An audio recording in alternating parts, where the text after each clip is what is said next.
Con 52 años, el socialista José Sócrates acaba de ser elegido para un segundo mandato como primer ministro de Portugal. Un recorrido difícil en tiempos de crisis que no le impide creer que su país puede encontrar el camino del crecimiento en la educación, la innovación y las nuevas tecnologías. Pero a los 4 años y medio de su llegada al poder, de lo que está más orgulloso es de haber corrido la primera etapa y el sprint final de la larga carrera de relevos que ha sido el Tratado de Lisboa.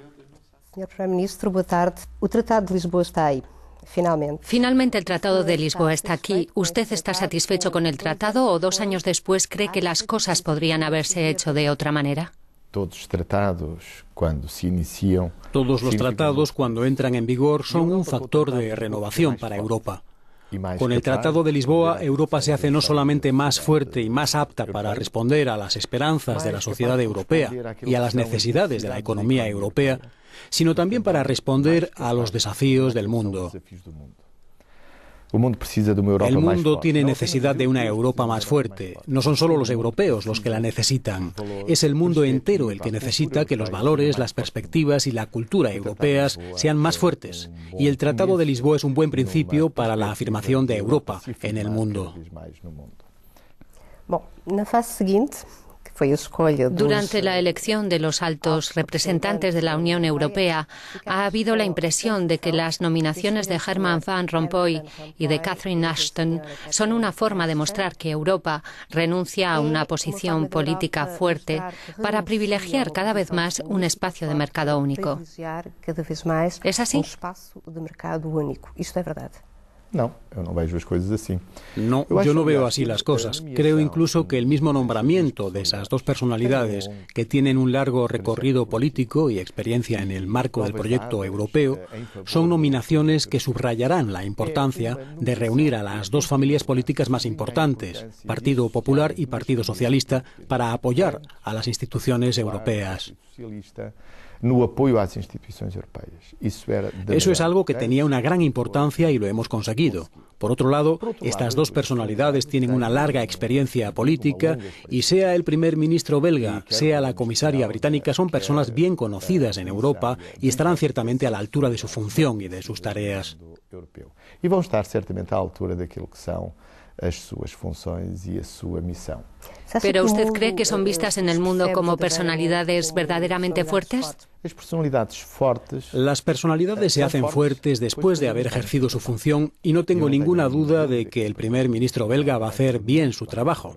Le conozco bastante, así como su ideario y su compromiso con Europa. Es un gran europeo, un hombre con valores y principios que tienen como eje los puntos de vista europeos. Y no tengo ninguna duda de que va a hacer un excelente trabajo para que Europa pueda afirmarse. Puede apreciarse una cierta frustración en la opinión pública europea hacia los dos nombramientos, justo cuando se habla de la necesidad de hacer una Europa más próxima a los ciudadanos y al contrario también. ¿Usted cree que el proceso seguido ha sido una buena contribución a este acercamiento? Estas dos personalidades han sido escogidas según las disposiciones del Tratado de Lisboa. No veo otra manera de hacerlo. El presidente ha sido escogido por el Consejo y es una buena elección totalmente democrática porque en la mesa no había un solo primer ministro que no hubiera sido elegido y que no representara a sus conciudadanos. La prensa ha hablado mucho de la no definición previa de un perfil, como si no se supiera el tipo de perfil que se buscaba para Europa. Bueno, yo creo que el perfil que se adapta mejor al de un presidente europeo es el de un europeísta. Y este perfil, sin ninguna duda, el primer ministro belga lo tiene.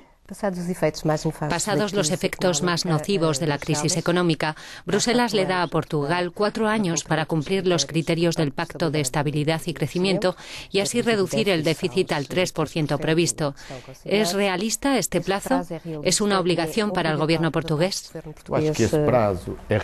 Creo que este plazo es realista, pero me gustaría empezar por decirle una cosa.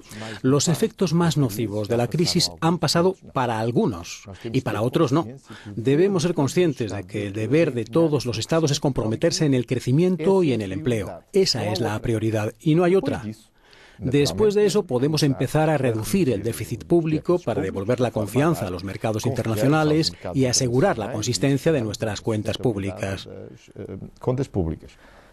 Pero lo más importante que debo decirle en este momento es que la Unión Europea tiene una política de continuidad de los planes de relanzamiento presupuestario hasta el fin de la crisis, y la crisis no ha terminado todavía. No hay más que ver las cifras de empleo en toda Europa. No podemos dejar a nuestros conciudadanos en una situación de paro. Tenemos que seguir con los planes de relanzamiento, es decir, haciendo inversión pública para crear empleo.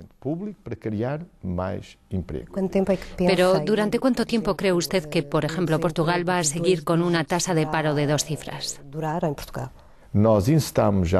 Ya hemos comenzado el camino del relanzamiento en Portugal. En los 2 últimos trimestres hemos tenido un crecimiento positivo en comparación con los trimestres precedentes, pero todavía no ha tenido impacto en el empleo. Mi punto de vista es que durante el año 2010 van a empezar por fin a recuperarse empleos. La principal prioridad en mi ánimo es seguir haciendo lo que el Estado debe hacer en este momento, es decir, sostener la dinámica económica para recuperar el empleo. Portugal acaba de organizar la Cumbre Iberoamericana, cuyo lema era Innovación y Conocimiento. ¿Qué importancia tiene para un país como Portugal una reunión como esta? La cumbre ha permitido 2 cosas. En primer lugar, discutir sobre la crisis y sobre la respuesta de los Estados a esta crisis, así como la identificación de los puntos sobre los cuales podemos ponernos de acuerdo en la reforma de las instituciones mundiales. Y quiero decir de todas las instituciones. Banco Mundial, Fondo Monetario Internacional, hay muchos cambios por hacer en la regulación económica mundial. ¿Cuál es el secreto del éxito económico en una sociedad? Yo diría que es el conocimiento, la innovación, la tecnología.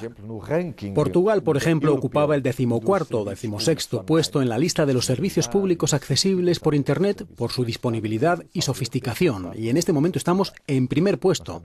Esto quiere decir que hemos hecho una reforma muy rápida de los servicios públicos en solo 4 años, lo que nos ha permitido colocarnos en vanguardia.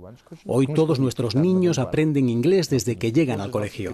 Todos los niños de Portugal, no sé si usted lo sabe, tienen acceso a un ordenador, sean ricos o pobres, del interior del país o de la costa. Por eso tenemos la esperanza de convertirnos en un país en donde se hable mejor inglés y donde se manejen todas las tecnologías de la información y de la comunicación. Y si le doy estos ejemplos es para decirle que es con proyectos como estos con los que se pueden desarrollar y cambiar muy deprisa una sociedad para un crecimiento económico sostenible. Rapidamente uma sociedade em benefício de melhor crescimento económico e mais sustentado. Terminamos então com esta nota de otimismo. Sr. Primeiro-Ministro, muito obrigada. Eu é que lhe agradeço. Obrigado.